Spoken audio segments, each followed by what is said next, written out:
नमस्कार उत्कल टीवी ओडिया को स्वागत करुछि मु स्वप्ना। मान्यवर मुख्यमंत्री नवीन पट्टनायक जन्मदिन अवसर में all sound and light association तरफर भुवनेश्वर में शांतिपूर्ण प्रतिवाद करा जायतिला। सूचना मुताबक कोरोना महामारी पर दीर्घ 7 मासरू अधिका दिन हेब साउंड एंड लाइट व्यवसाय बंद रही।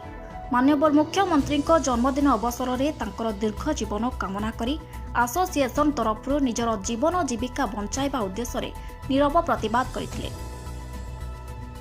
वर्तमान आम राज्य में सबु प्रकारर व्यवसाय खोलिला किंतु साउंड एंड लाइट व्यवसाय बंद रही।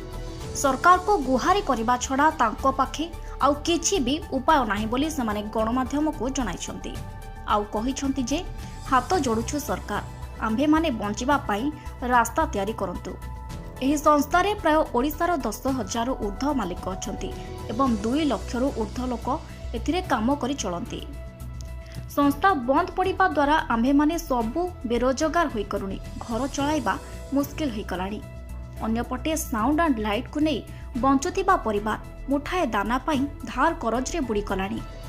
सेमानंको व्यवसाय संगे विभिन्न प्रकारर व्यवसाय जड़ित जेपरिकी बाहाघरटी हेले साउंड लाइट मंडप कैटरिंग फूल ग्रोसरी गाड़ीवाला एवं टलीवाला समस्तंकर पेटपाटना निर्भर करे।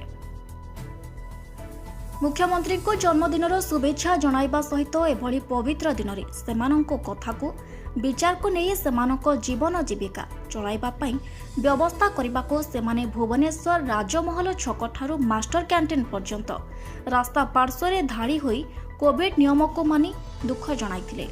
सरकार को यह शांतिपूर्ण प्रतिवाद रे मालिक मानकर गुहारी थिला जे सेमानंको व्यवसाय खोलिबा पाई।